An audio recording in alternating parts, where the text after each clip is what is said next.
Welcome to the second edition of the Pagcast. So today, ladies and gentlemen, we are going to be talking about the recent NHL news. So today with me, to my right, is Nolan Thode. Hello. And today we're going to be talking about the Carlson trade, the Pacioretty trade. What will Tavares do in Toronto and how will he do?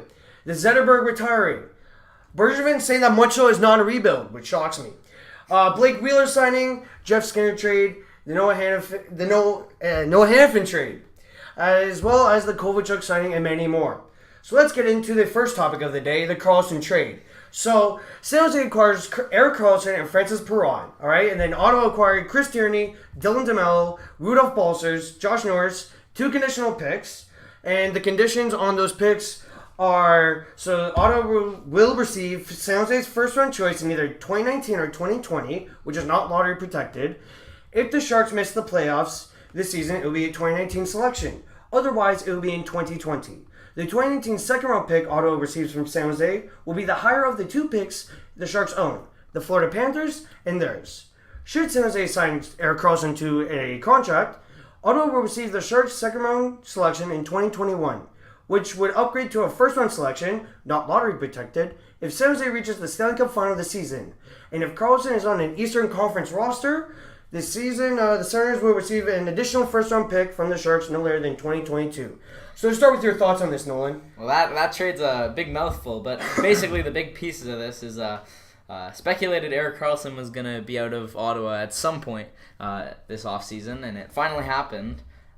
He's going to San Jose, which already has one of the best defensemen, if not the second best, behind Karlsson, in Brent Burns in terms of offensive production. But a lot of people a lot of Ottawa fans I know were very disappointed with the return on this trade because Erik Karlsson, if he re-signs in San Jose, they got a superstar. Erik Karlsson's a superstar for sure, and he had a down year. I think he had 62 points.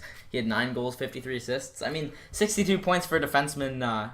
To consider that a down year means that he's quite the player. But basically, the big pieces coming back from San Jose, Josh Norris, who was their first-round selection in 2017. Something to note on that is he was line mates with Brady Tkachuk. He was, eh? In World Juniors. They're just good friends, and they have good chemistry. Okay. I know Brady Tkachuk was excited about the acquisition of them. Chris Tierney, who's a fringe second-line, third-line center. He's a decent player. Ottawa definitely needs a roster player back from this. Rudolph Balcers, he's a decent prospect. He was drafted in the 5th round, I think, but he's definitely proved that he's more than a 5th round pick. Dylan DeMello, he's a roster spot defenseman. He's like a third pairing, but on Ottawa's blue line, I think he might get some more minutes. I think a lot of people are overlooking it because Karlsson, he still hasn't re-signed in San Jose. No, he hasn't. But yeah, and whether or not he was traded this year, he's not in Ottawa next season. So the fact that they got a decent big package and a lot of picks for him too, I think they'll do fine. But losing Karlsson is definitely not going to benefit the Ottawa Senators right away. Right, and Ottawa gave up their first-round pick to Colorado, right? Yeah. In the Cal Church trade? Well, so like Ottawa, it was speculated last year the big guy was Matt Duchene, that he wanted out of Colorado. Yeah. And Ottawa at the time, they just had made a run to the Stanley Cup or the Eastern Conference Finals, and they were 1 goal away from making the Stanley Cup Finals. So Ottawa was in a good position, and they thought acquiring Matt Duchene would help their team. So they sent them in the other direction. so they sent Turris to Nashville, and they sent their first to Colorado. So basically, they traded Turris, who arguably is an even amount of He's a skill good center as Duchene, and they gave their there was a condition on their first round pick. So Ottawa had the option to keep their pick from either 2018 or 2019. They got to choose which one they gave to Colorado, and they were confident with Brady Tkachuk, so that they wanted to keep that pick. But it's interesting because Colorado They could get Jack Hughes. I know! That'd be for so Matt insane! Duchene. That would be oh crazy. Oh my god! And Jack Hughes looks like a decent prospect for the next draft, I think. I mean, I'm hoping that the Habs can get Jack Hughes after the tire fire that's going on in there, which we will get to later. So the next trade, the big trade, is the Pacioretty trade. Speaking of Montreal. The second biggest trade, we got to talk about Adam McQuaid. I'm just kidding. Adam McQuaid was a minor league trade. Yeah. So the Vegas Golden Knights acquire Max Pacioretty, and then Pacioretty then went on to sign a 4-year, $28 million extension. And Montreal acquired top prospect Nick Suzuki, Thomas Tatar, and a second-round pick. So Suzuki said that his playstyle is like Bergeron, meaning that could he be a possible franchise Selke trophy winner, which would be insane. A Selke, like personally, if I'm gonna have a player win an award that, like, not like one of the big awards, obviously like Art Ross, but I would love to have like the Selke guy on my team, because to have a defensive forward is something that it doesn't come by too often, and to have that would be great. But I think Thomas Tatar, he had a down year last year, I guess. He didn't really like prove too well in Vegas. No. But the funny thing is he's on the sidelines a lot. Yeah, but basically, in the grand scheme of things, if you include Thomas Tatar, Vegas traded their first round pick, which turned into Joe Veleno. Yep. Nick Suzuki. Yep. 2 second-round picks and a third-round pick, all for Max Pacioretty. Yeah, that's a lot. Which is I think it's a hefty price. I think Detroit did really well for Thomas Tatar. Yeah. And I think Thomas Tatar, he had 20 goals last year or near around there. I think he's what Montreal needs in terms of scoring, because last year they had one of my questions here. They had 207 goals for. Mm-hmm. So goals for is definitely something that Montreal needs, and I think Thomas Tatar will provide that this season. Obviously, not as much as Pacioretty would have, but Pacioretty had a down year last year, so I don't know. Well, Pacioretty can also score easily 50, 60 goals, right? And he 50, can also... 60 goals? Yeah. Goals? Yeah, goals. You think he's a 60-goal scorer? Potentially, yeah. I think he's in the running for the Maurice Rocket Richard Trophy. Because with all the young talent they have in Vegas, with Karlsson, I think Pacioretty will play alongside William Karlsson. Well, no. So last year the first line was Marchessault, Riley Smith, and William Karlsson, and that had a lot of chemistry. They're saying that Pacioretty is going to play with Stastny and Alex Tuch. Okay. Which would be a decent line. It's a good line. But Pags, that probably hits home to you, because at the beginning of the offseason, you were crossing your fingers for Stastny and I was. Pacioretty on the same line in Montreal, but instead it happened in Vegas. And Nick Suzuki scored 100 points in the OHL last year.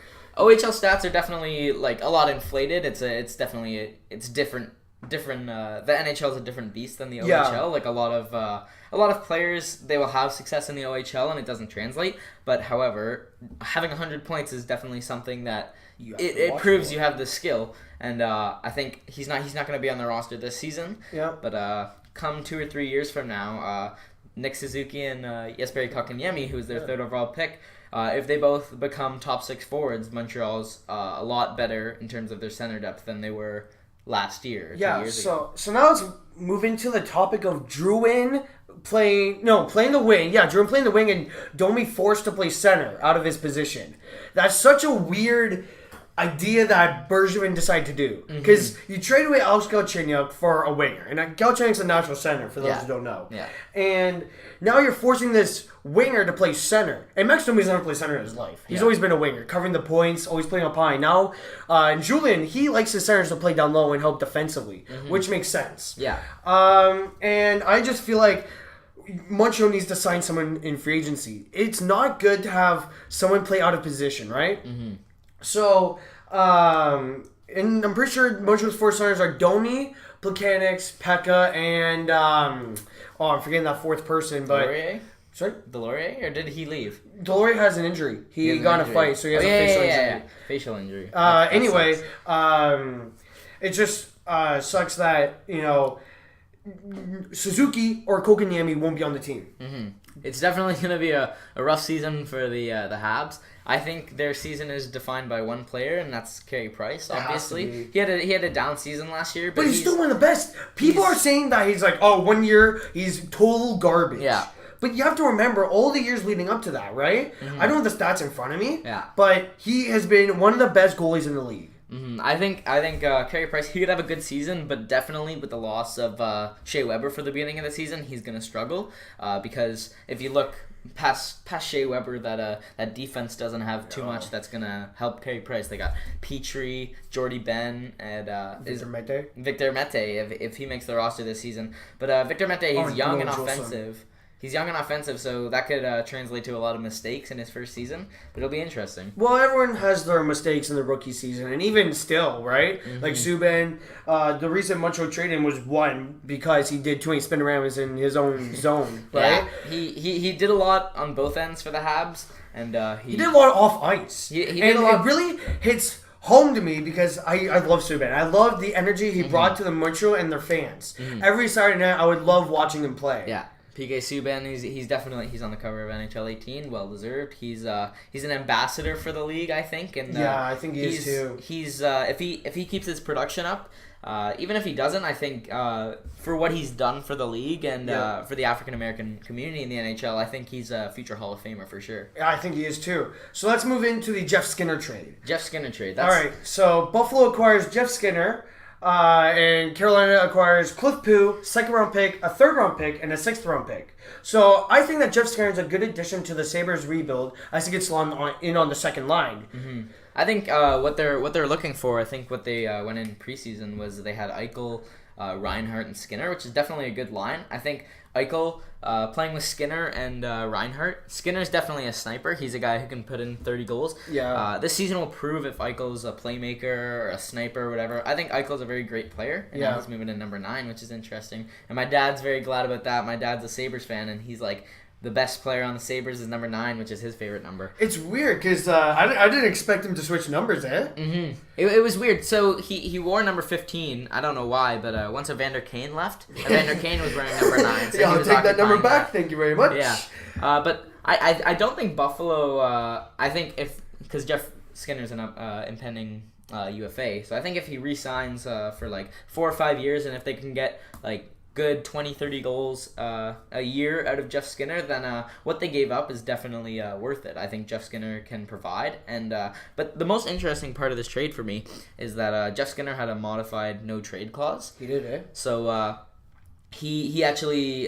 So what that means is that Carolina, if they're going to have a trade with him, it has to go through him first. He has to approve of him going to said team, and the fact that he approved that he wanted to go to Buffalo means that he definitely thinks there's something there. And I think Buffalo's had a great offseason, as you were saying earlier. I think Jeff Skinner, Nolan, and Middlestat, even Alex Nylander, if he can play on the third line, those are 4 guys that are going to help the offense, and they were the last team in the league. I don't think they'll be the last place team in the league. No, I think they're the basement yard. Yeah, and but they did lose Robin Leonard. He went to New York Islanders, but they gained back Carter Hutton, which was the best backup in the league last year. So it'll be interesting to see how Buffalo does. Yeah, and I think that Buffalo's heading in the right direction with Jeff Skinner, and it's going to be exciting to see Rasmus Dahlin play, because I think we can all say that he'll make the team. Yeah, he looked good in preseason last night. He was a little flashy, I think, but Nolan, he's the most hyped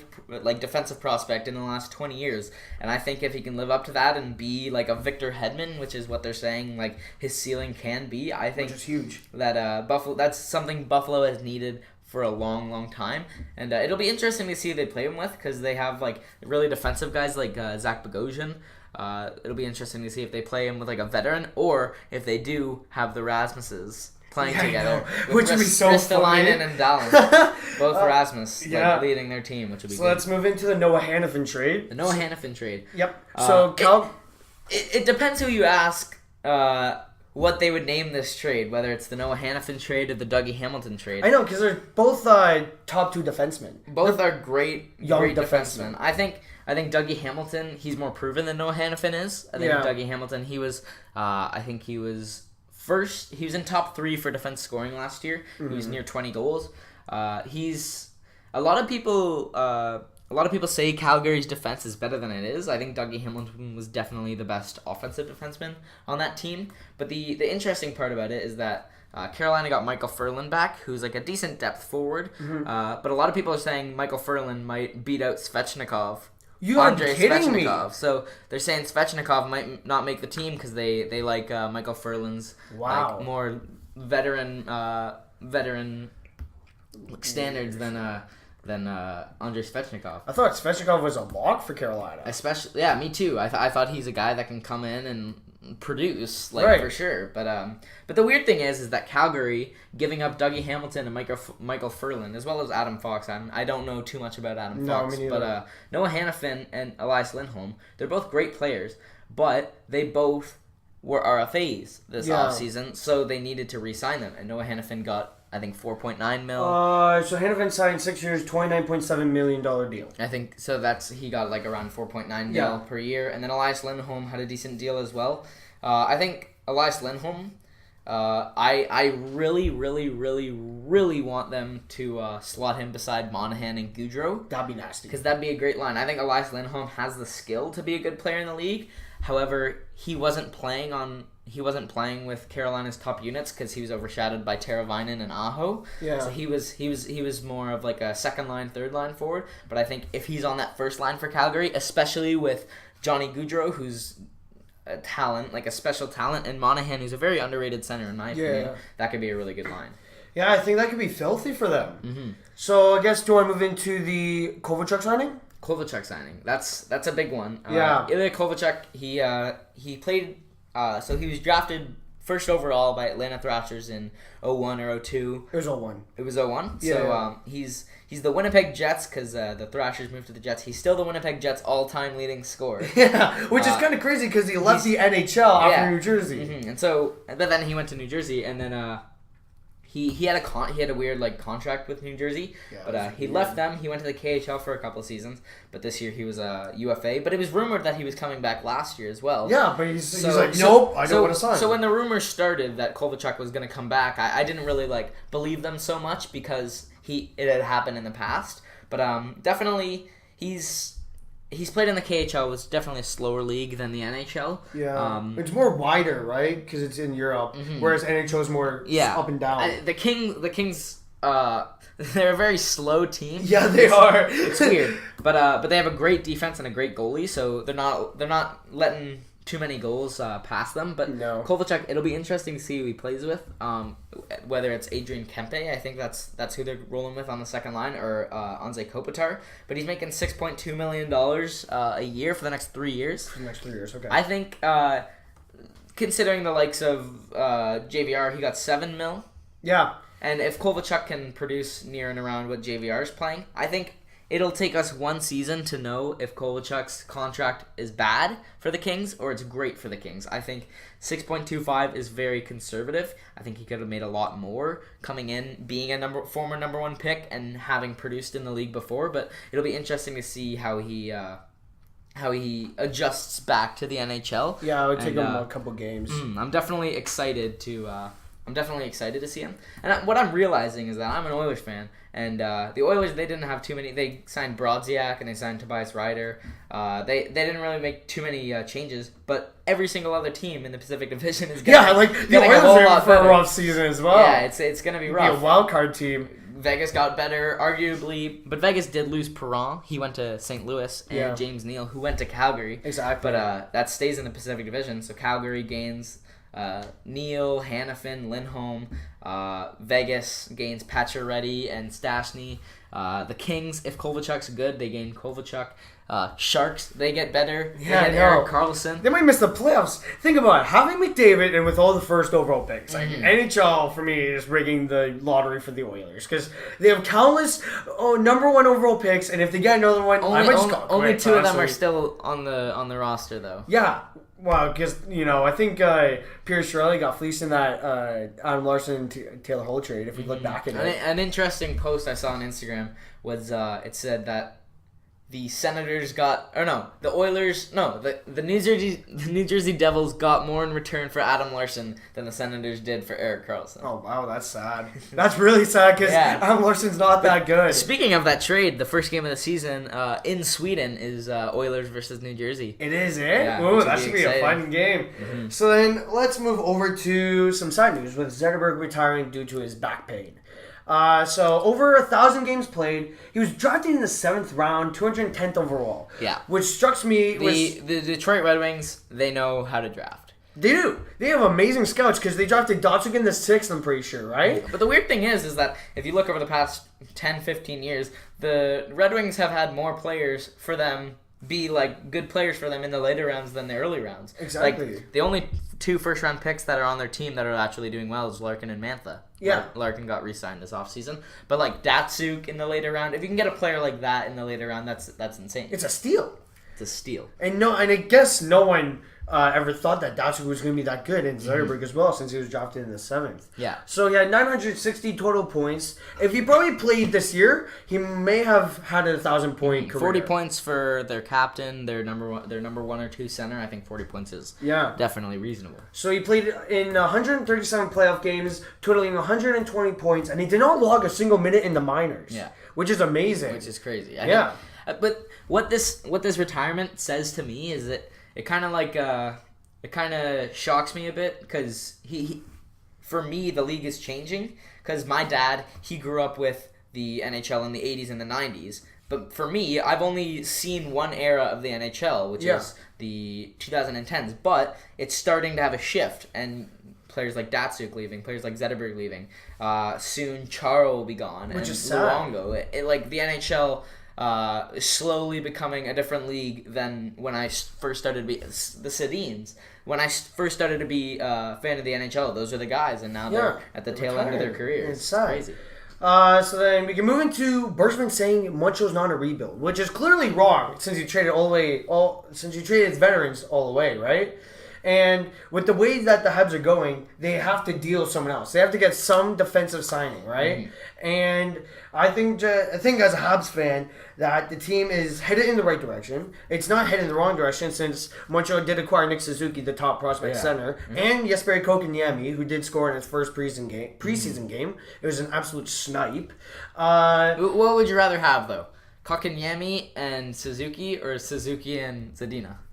Well, I haven't seen many Zadina highlights in preseason yet, though. Well, I think the Red Wings have only played one or two games. Anyway, it depends. So, for me, I have to wait till, let's say, 50 games through the season, because I'm sure Zadina would make the roster for Detroit. For Detroit, definitely. Losing Zetterberg, that opens a spot on forwards, and I think he was already in that spot. I think the reason Bergevin said that Montreal is not in a rebuild is because I don't think you can necessarily be in a rebuild when you're paying your goalie $10.5 million a year. Exactly. They're paying, that's a lot. It's a stellar goalie. He deserves 10.5, maybe just not with the Habs. Vezina candidate last season, Andrei Vasilevsky, he's making less than $4 million a year. Yeah, I know. Yeah. And look at Carey Price, who had an off year, had to switch his diet, and he's making 10.5. Yeah. So then, Tavares.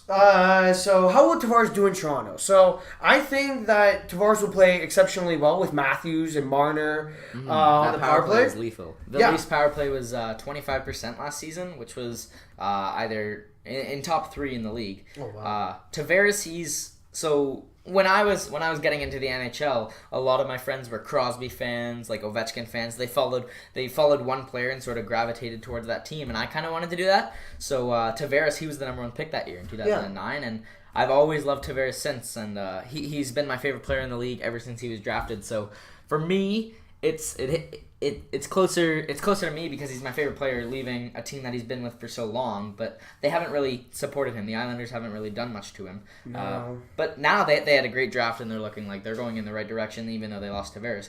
But interesting, Tavares made $11 million.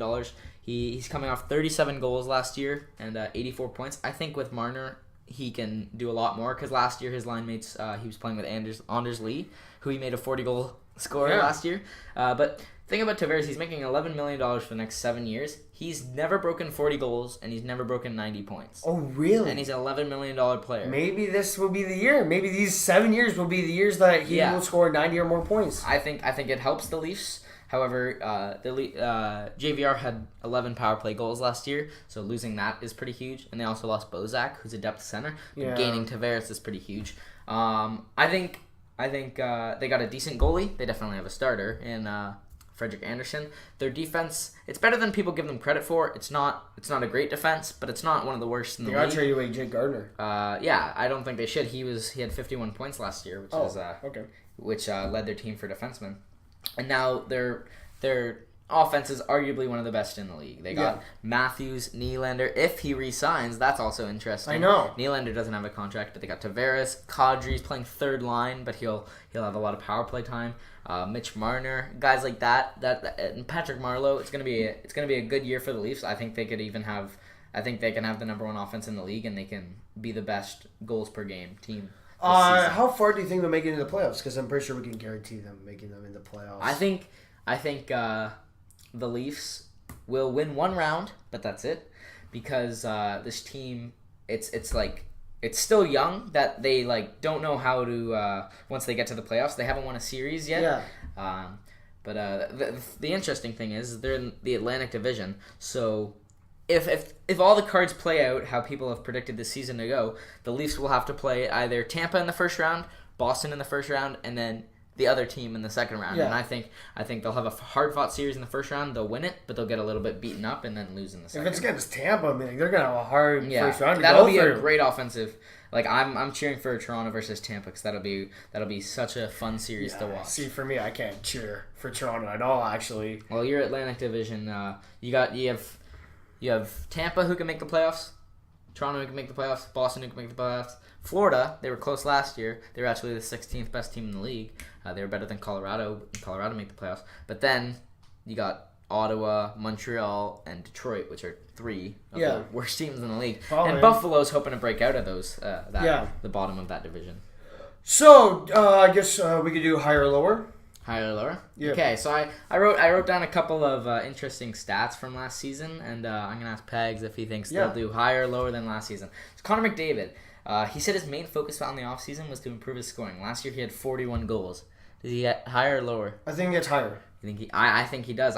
He's my pick to win the Montreal Star, because he's motivated and he's that Oilers offense. Yep. Claude Giroux had a really great season, 102 points. Does he do it again? I think he does again with the addition of JVR. William Karlsson, I have 3 for him. 43 goals. Does he do it again? Higher or lower? I think he does again with the assist from Pacioretty. Okay. 78 points. Higher or lower? Probably lower. Okay. And league leading, plus 49. Plus 49? William Karlsson, plus 49. Higher or lower? I think that's going to be lower. I think you have to go lower. Yeah. Patrick Laine, 44 goals. Higher. Higher? You think he improves? Yep. Josh Bailey, 71 points, which is a career year for him. He slowed down in the second half of the season, and he lost to Tavares. I think he gets lower. I think he has to be lower. He could go back to the 50-point range, I think. Yeah. Vladimir Tarasenko had an off-season, 33 goals. Higher or lower? Higher, sorry. I think it has to be higher. Yeah. The acquisition of Ryan O'Reilly, even though he's playing with Shen, I think that's what they're going for. But the interesting thing is Ovechkin had 33 goals 2 seasons ago, and now he can improve. Nathan McKinnon, 97 points. Higher or lower? I think it's going to be lower. Lower? Okay.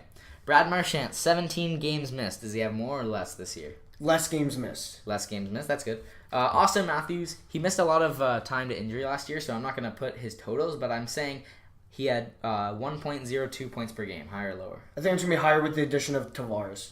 Okay. Montreal Canadiens, 270 goals for. Higher or lower? With the team that they're headed in, we might see Suzuki this season, maybe later in when they are mathematically eliminated. So I think that may be lower. Okay.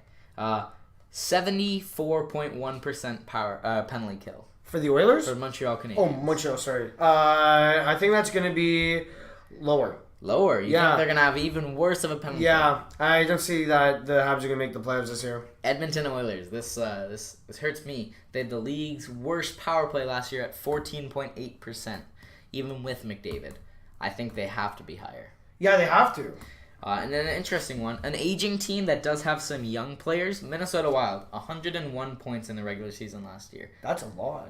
Like, with the talent that they have, I don't think that they could get that much. Yeah, I think they go lower. And they could be the Blackhawks of this season, where the Blackhawks hit a big drop, I think. Yeah, well, that does it for the second edition of the Pagcast. So, I want to mention something. We have our home opener against Nelson on September 21st for football. So, the seniors play at 2:30 and the juniors play at 4. Make sure you guys come out and watch. And we'll see you guys next time. I want to thank Nolan for coming on. Thanks for having me, Pat. Yeah, it was awesome.